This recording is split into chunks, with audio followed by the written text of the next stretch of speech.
Howdy, I'm your host, Houston Mitchell. Let's get right to the news. Andrew Greif on the Clippers. There was no way to plan for such a moment, foreseeing what seemed to be impossible become real, and so what took place after Tuesday's final buzzer was wholly improvised by a team that has survived its share of comebacks, but never from situations so dire as this. The Clippers looked for teammates to hug, for the scoreboard to double-check that the final score of 87-85 was real, for friends and family in the stands to exchange quizzical glances.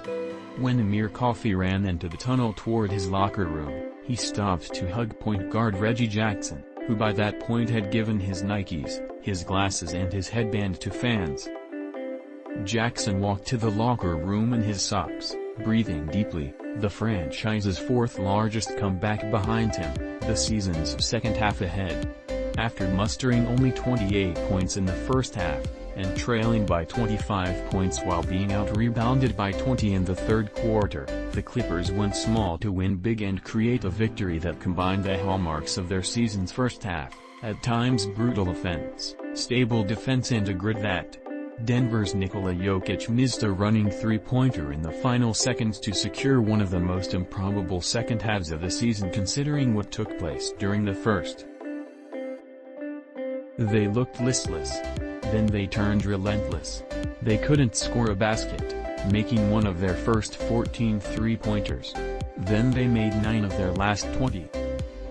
It looked as though they had crossed the midway point of their schedule by delivering their season's low water mark. Instead they hope it will become a springboard. We really needed that, Coach Tyronn Lue said. Dan Woike on the Lakers. Some nights, Russell Westbrook will sit at the Lakers' post-game news conference, stare at his phone and fire off short answers to questions that don't interest him. If he finds one particularly ridiculous, maybe he'll audibly scoff or laugh, looking up for a second before putting his head back down. Other nights, Westbrook will try to explain himself, something that's been a challenge ever since he helped rewrite the description of what a point guard is and how one could, and maybe should, play.